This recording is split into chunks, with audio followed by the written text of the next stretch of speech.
All right. So, Desperate Housewives. Let's Yes. talk a little bit about the cast. Let's start with Terry Hatcher. Let's not start with Terry Hatcher. Let's start with the cast.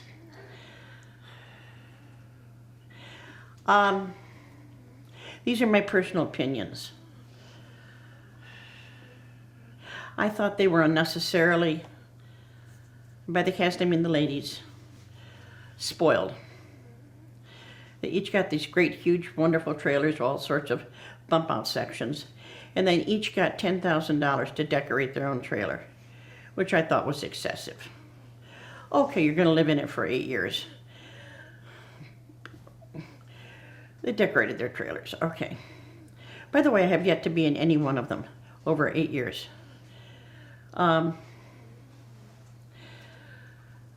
They don't eat with the cast. They don't eat any of our food. They send out for whatever they want from wherever they want it. Their refrigerators are fully stocked with whatever they choose to have. They are spoiled.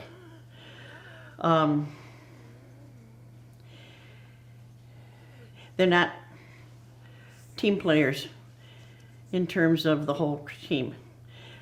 I'm not saying any of them are nasty. They're not nasty. Never been nasty. I've never had a harsh word from any of them. They simply are dismissive. And I'm not the only one who thinks so. When we do a scene, as soon as the scene is over, they only talk to each other. They do not talk to us. They just glam together, or they get on their machines.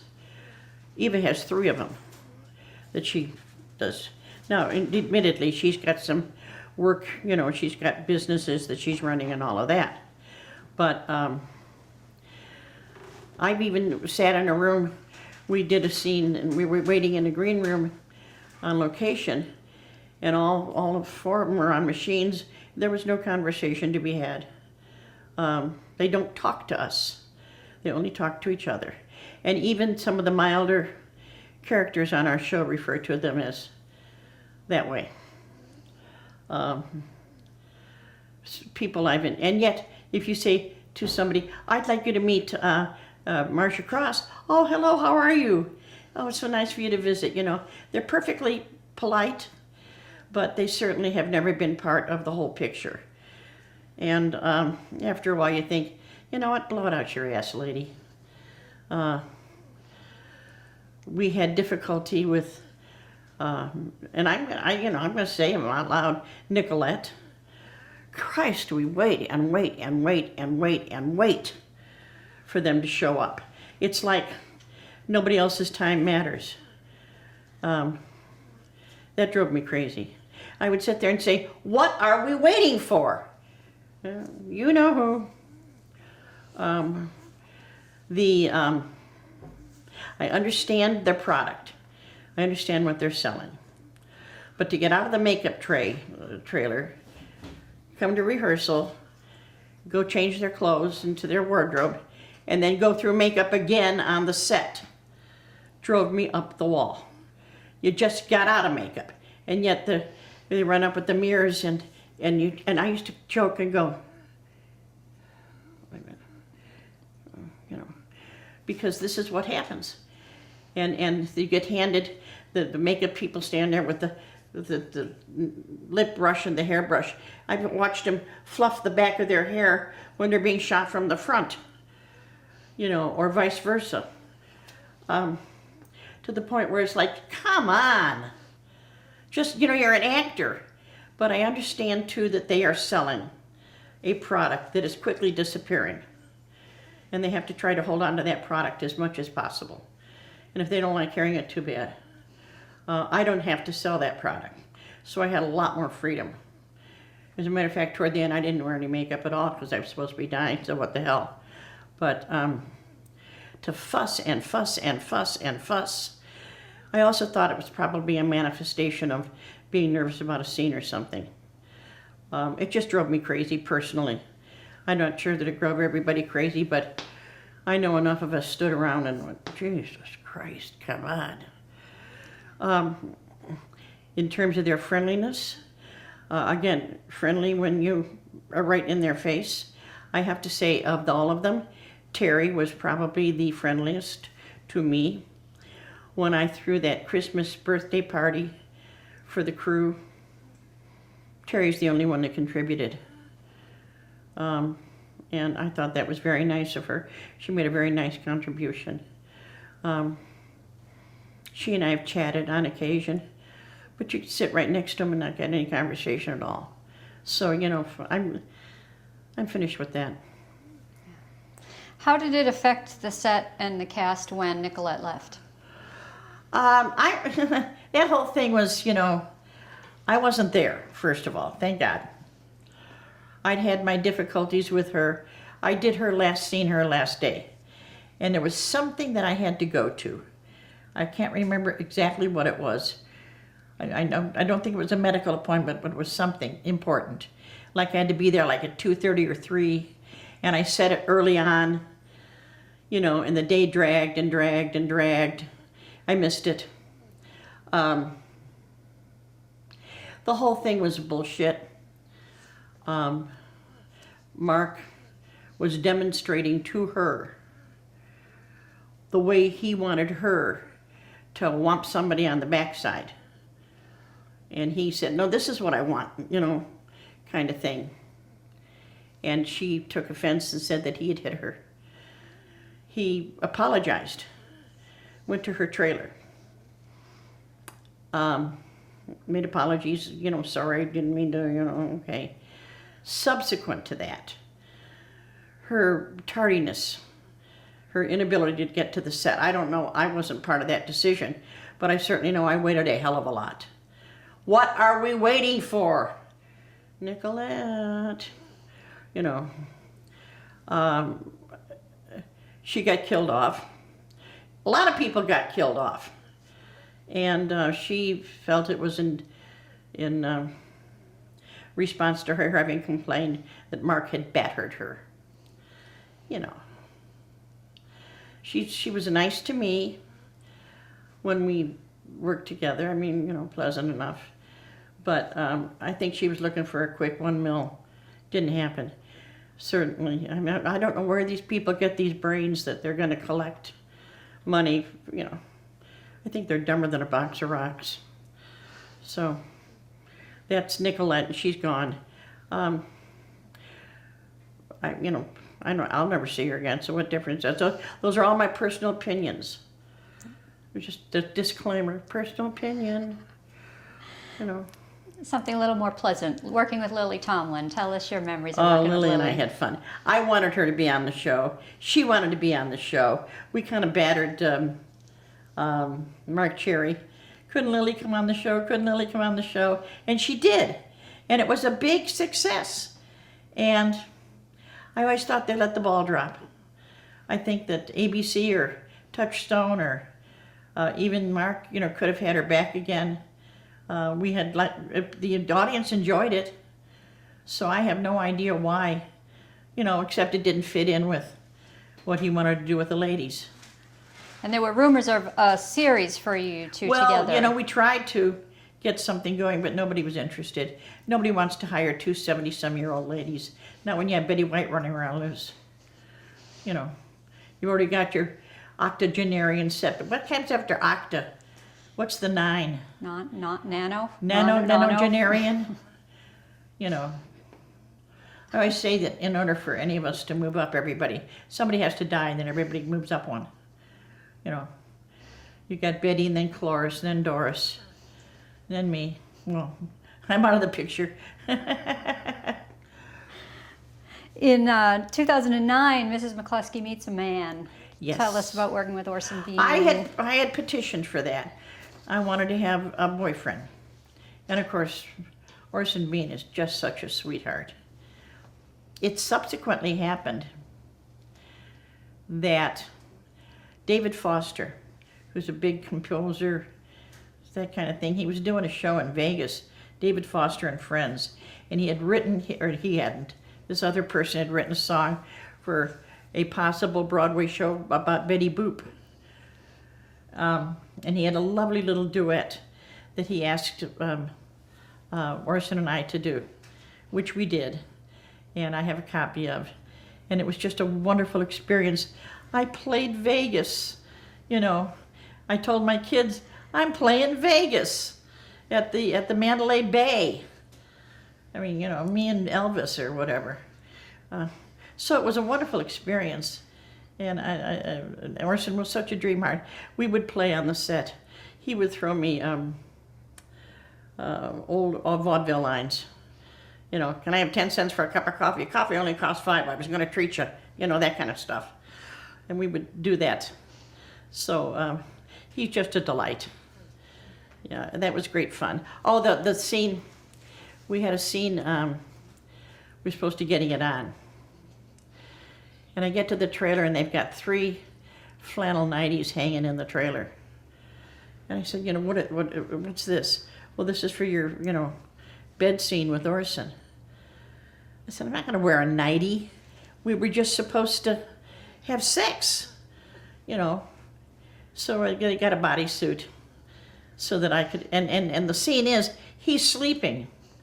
It's afterwards and I'm just looking at him. And I did ask, I said, you know, can we have one with a cigarette? You know, they shot it, but they wouldn't use it because Disney doesn't allow cigarettes. You know, but it was a funny bit. That's great.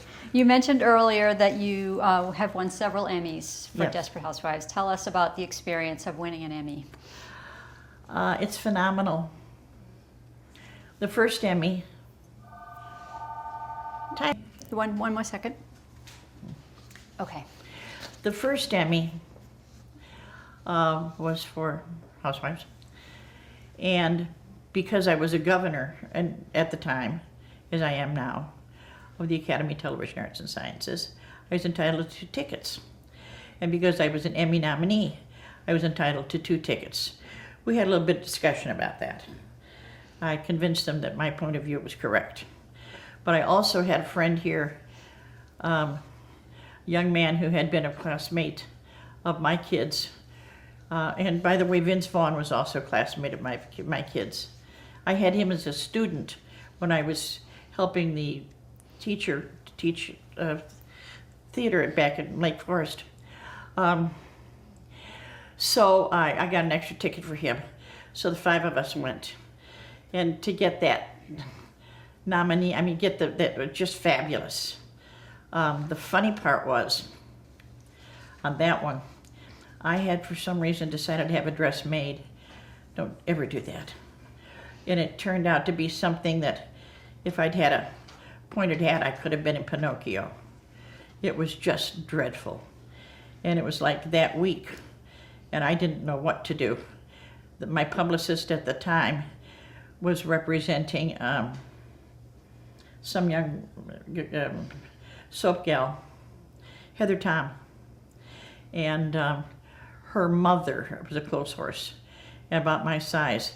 So he called her name was Marie Tom, and ran over there and got 5 or 6 dresses, of which I picked one and wore. And of course afterwards they, who are you wearing, who are you wearing? And I would say it's from the Marie Tom collection. You know? I don't know what else to say. The second one was even more impressive for me because it was an affirmation. It wasn't just publicity, it wasn't just popularity. It really was an affirmation that the peers, my peers, felt that I deserved it. It's the culmination, come on, from where I started, you know, community theater in Lake Forest, to end up with 2 Emmys is like, wow. You know, I can go out and walk across that lake right now. That's about it. Now, Desperate Housewives is coming to an end. Yep, Do you know why the series ended? Why did they stop? They said everything they had to say. I mean, come on, at a certain point, you've done it all, you've said it all. It's time to stop. Mark wanted to write something else. I would have stuck around, I guess. I don't know about the others. I think they all wanted to move on. After, I was there only 7 years. After 8 years, it's like, all right, come on, we've done this, you know. 8 years in one job. That's a lot. What was the last day like on set? It was typical of what happened to me a lot. I had an 8:30 a.m. call, and I got there with all my accoutrement, my tanks and all that stuff, and only to be told that there were several scenes prior to mine. At 1 o'clock, after I'd kind of blown my cool, been a little bit nasty, it became apparent that they were going to get to anything until after lunch. Why I was called in at 8:30, I don't know. Poor Brenda Strong got called in at 6:30. But she had a big trailer with a bedroom. I didn't have any bedroom. I was just, sitting around. So they said, well, you can go home and come back at 3. So I came home, and on the way back at 2:45, it's, where are you? Where are you? We need you now. We need you now. So it was just typical. I took my chair, all of it. I also had the guys pack me up pieces of the phony wisteria, which I hung on my deck, with my own little wisteria lane. It was very sad to say goodbye to a number of the crew. Mark Cherry had a lovely party the following week for cast and crew. I was concerned that the crew was not going to have a party, and they deserved it. But Mark had a lovely party for everybody. I went to that and said some more goodbyes, and that's it. I'm done. Goodbye. All over. Can you tell us about your final scene? What happens? Sure, I die. In the final episode, first of all, I matchmake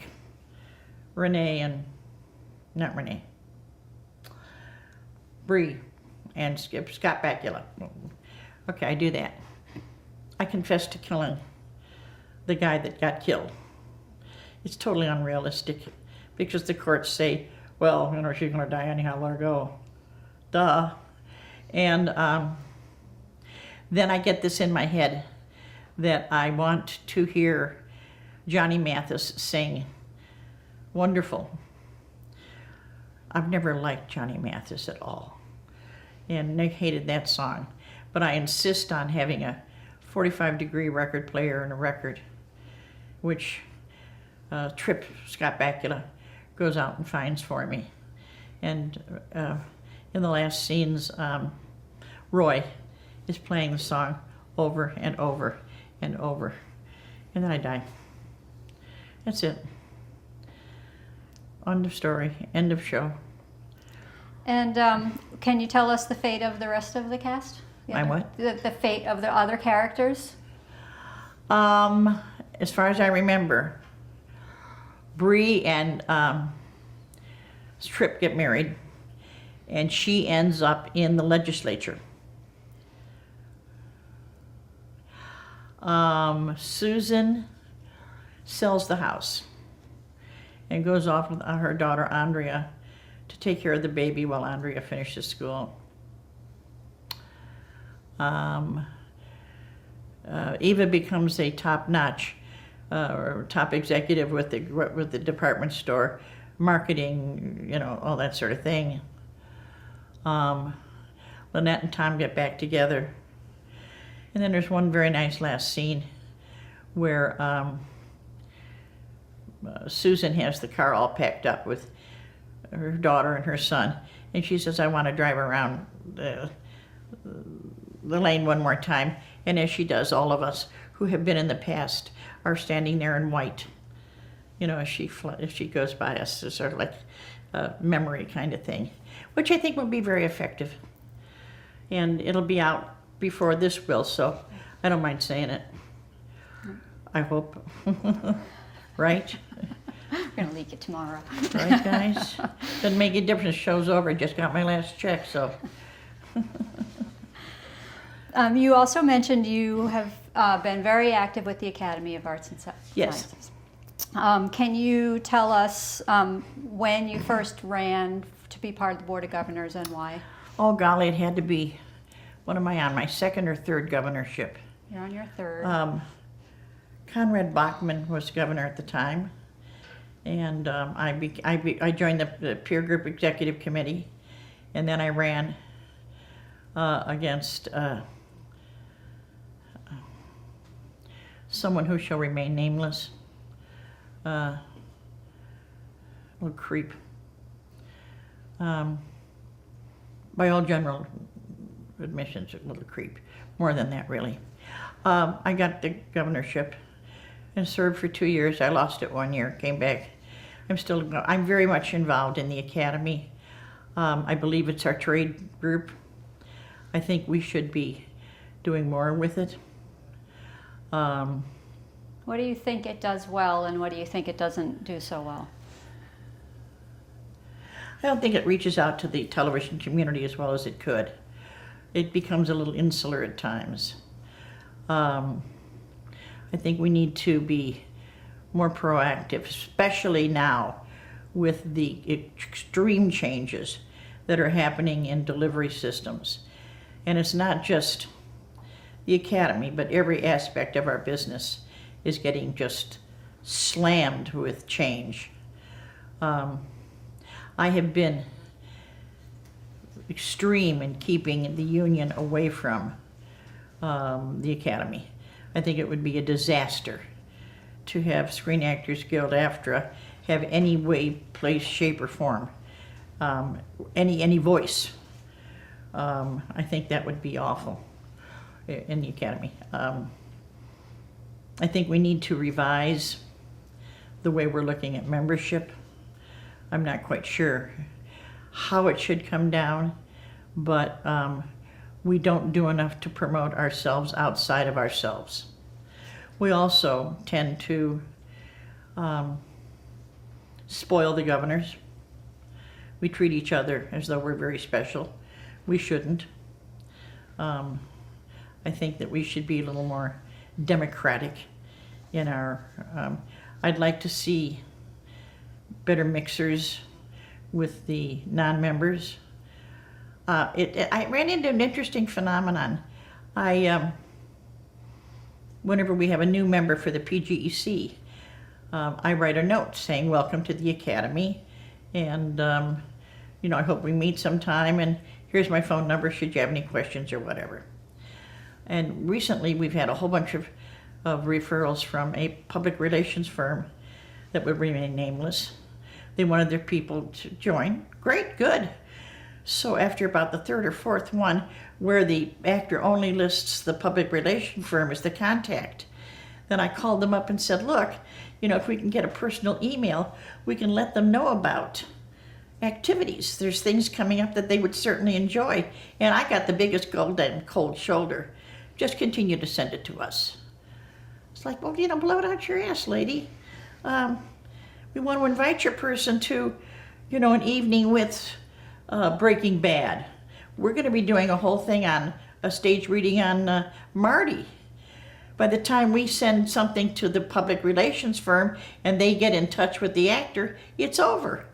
And we can't get that person involved. Additionally, when it comes to voting, we can't get them involved.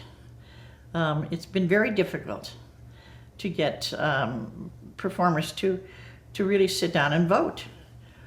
The other aspect I think we need to work on is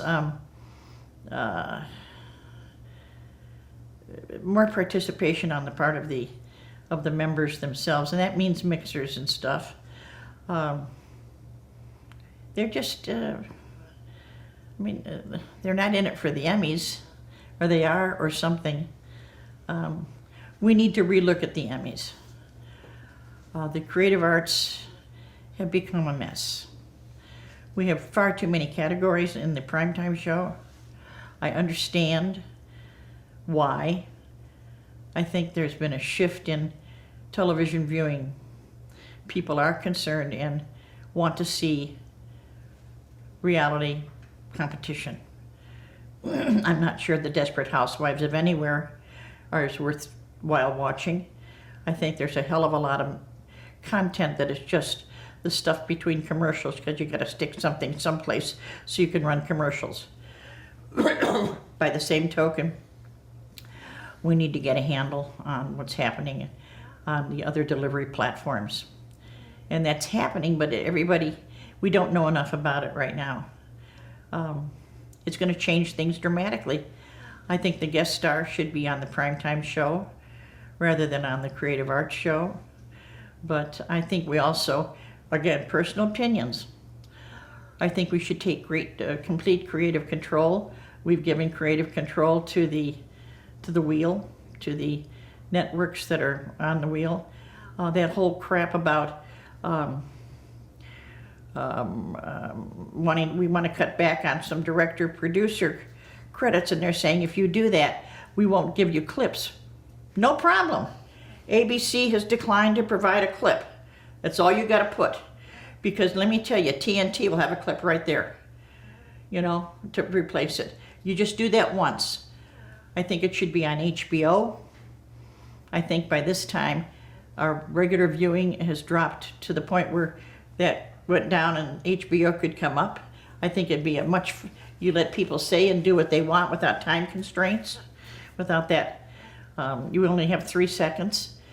The testing that we've done after each show says the public wants very much more to see the quote-unquote celebrities. They want to hear them. They want to know what's going on. They really don't get all enthused about what producer is up for Amazing Race. I think we're skewed in that way, and we haven't got the guts to take it to the wall. I thought it was a huge mistake and I shouldn't probably say all this, but what the hell, I'll be dead anyhow. I think it's a huge mistake for us to sign an 8-year wheel. At the time that came up, I said, don't do that, because you're locked in now to that 8 years. You don't know what's going to happen in 4. Now you're married to it, and so that's it. Sure, you get the money, but that's called prostitution. So, what's your specific role on the Board of Governors? To represent the interests of the performers. Right now, we're wrestling with trying to redefine what's a member. What's the criteria for membership? We want to maintain a professional standing. We want our performer members to be professionals in the business.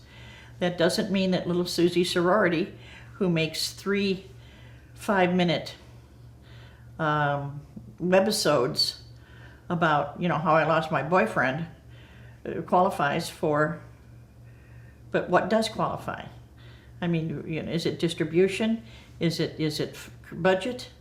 What is it that's going to make define a professional, given the fact that we have all of these platforms now that we can't even define? So until we can get a handle on some of that, it'll all shake out. But in the meantime, it'll be kind of messy. And what's the mission of the Academy overall? Well, obviously at the beginning, it was to award excellence.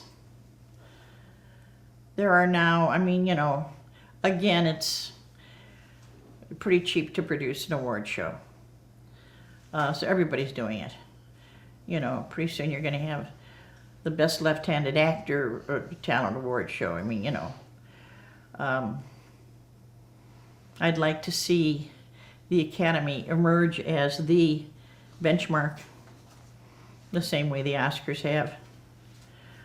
I'd like to see us treat it more as that. There's a lot of people with their own interests, like the producers and directors who insist that they have to be on camera. Nobody gives a flying hoot as to which producers and now we have to limit them to 4 so you don't have 25 producers jumping up. Come on. Send out a letter. You don't need to have all 25 of them up on stage saying thank you, thank you, thank you. So it's, that kind of thing. Where do you see the Academy in 20 years? I hope it's still functioning. I hope it's still preeminent among the trade. I think we need to be far more active as a trade organization than an awards organization. I think we need to set the tone. We need to, and I'm not quite sure how that's accomplished, but I think we should be the benchmark as to what is good was going to say television, but it's not television. Good content, regardless of how it comes across. It's going to change so dramatically. I have, all we can do is chase along behind and try to stay even, because it is changing so completely rapidly. And why is it so important to you to be part of it? Well, it gets me out of the house. No. I care about the profession. I care about the entire profession of the entertainment industry. I think it has a definite place in our lives. I care about the performers. Without us, you got reality programming, and that's scripted. I want to see us continue to be successful. People want to be entertained.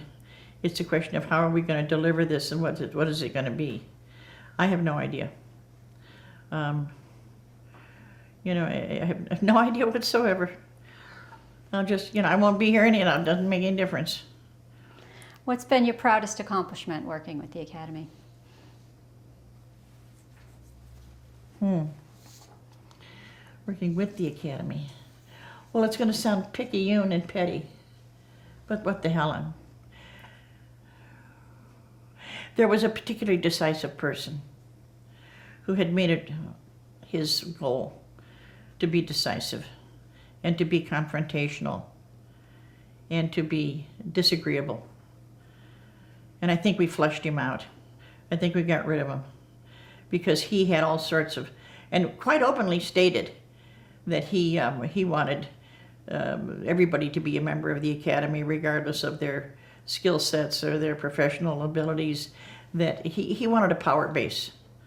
And he was so blatant about wanting a power base that, I really felt that I had a responsibility to squash this little bug.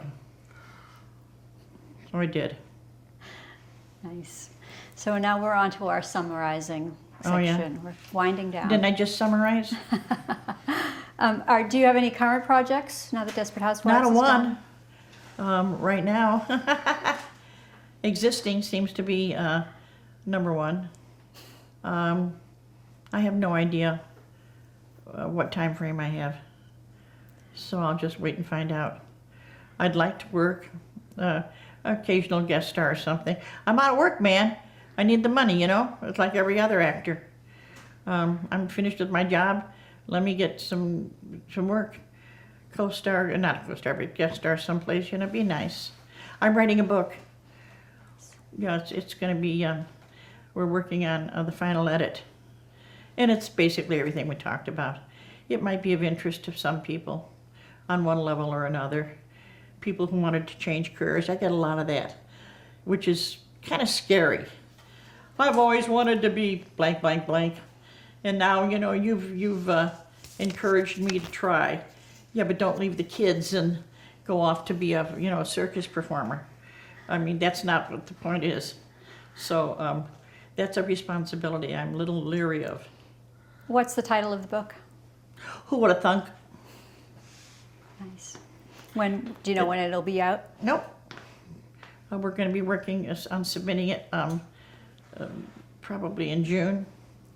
The editor feels that there's several audiences that might be interested. It was interesting, one of the things I ran into with various editors, they all wanted me to recount conversations that I'd had with various people in Hollywood and, put a lot of Hollywood in it.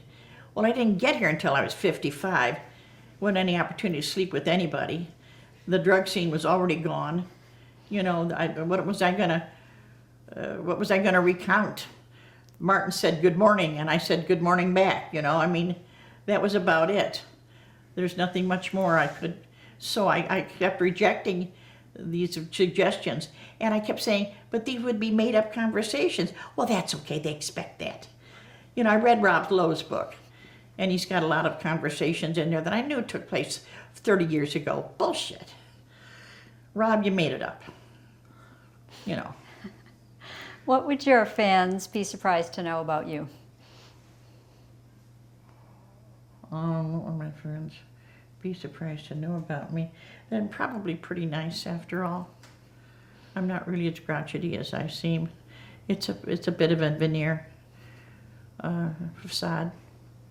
Who are your fans? What's your fan base? My fan base are people. I got a lot of youngsters who look at me as a grandmother. One poor little kid had lost his grandmother and latched on to Mrs. Landingham and wrote me a note, and then when Mrs. Landingham got killed, he really felt he'd been done in. People who want to make a change. People who are on the edge of saying, this is not the life I chose, and I want to do something about it. I get a lot of those emails. I'm from Europe, Russia, Sweden, Germany. Wow, don't do it just because I did it. What do you tell them? Thank you very much. Good luck to you. Please make sure that you understand what you're doing. The other fan base that I get is lung cancer, who desperately looking for anything that can help them along. And I do a lot of, get yourself a therapist, first and foremost. And then start being your own best advocate. Learn. Step forward on your own. Don't just do whatever these doctors are not gods. That kind of thing. What do you like about acting? It's fun. It's fun. I said to somebody once, the wonderful thing about acting is that you get to be somebody else all the time. You can be, and he said, no, the wonderful thing, I can't do it, about acting is the clapping. That's the part that's why you do it. But there is that aspect that I used to call it the world's safest schizophrenia, because you could become anybody, anything, and then go home at 5 o'clock and have a Manhattan without having become a deranged killer or a madman or a ditz, So I'm starting to bring part of yourself to that, but it's fun just putting on some other persona. What's your approach to acting? There's some kind of thing about inside or outside. In my approach, I've tried to analyze it. I become, to some extent, whoever that is. I mean, it gets silly.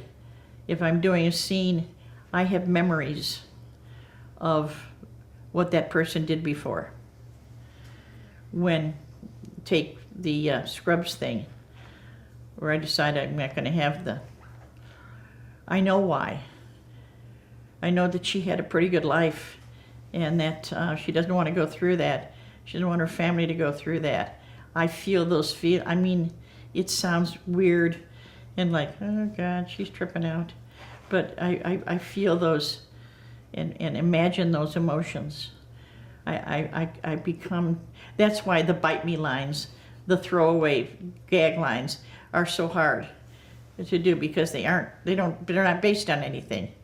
They're just walking around saying, screw you, that's not acting. What advice would you give to an aspiring actor? I've given a lot. It's a business. It's not your ego. You are not the part you're trying for. When they reject, that's such a bullshit word. When I was selling advertising and the person I was pitching to said, I'm really not interested, I think, okay, you're not interested. It didn't affect my persona. It didn't tell me I was inadequate because they didn't want to buy an advertising program. It's the same thing with acting. You've got to get these kids off of the idea that they are, the true actor, and that all of that's crap. It's a business.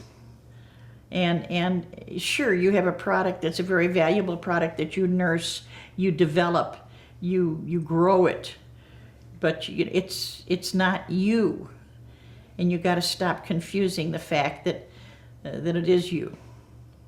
It's not. Is your advice any different for someone who's starting an acting career later in life? Yeah, bring everything you got into it. You got a hell of a lot of life experience. Use it. Stop being afraid. If you're going to do it, do it. I mean, step off the diving board. If you sink to the bottom, rise up and get out of the pool. That's the other part. It's very hard for those who don't have the skills to recognize they don't have the skills. And you want to take some of them aside and say, there's very creative things you can do behind the camera. You don't have to be in front, but you just really don't have what it takes to be in front of the camera for one reason or another. So how about exploring something else? What's your proudest achievement?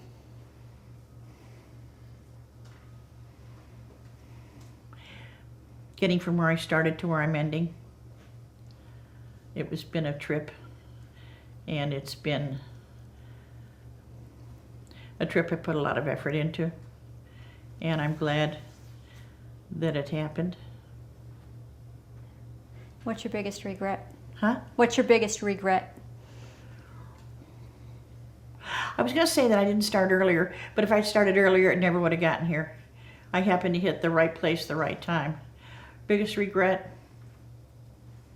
I don't know, maybe there must have been some opportunity that I didn't pick up on, but I don't know what it would be. Biggest regret, getting cancer. I mean, that's kind of a downer. I'd like to have Betty's 20 years. But that's not going to happen. So that's a bit of a regret that I smoked all those goddamn cigarettes, even though cancer could have come from something else just as much. So, stupid. Stupid, stupid, stupid. How do you want to be remembered?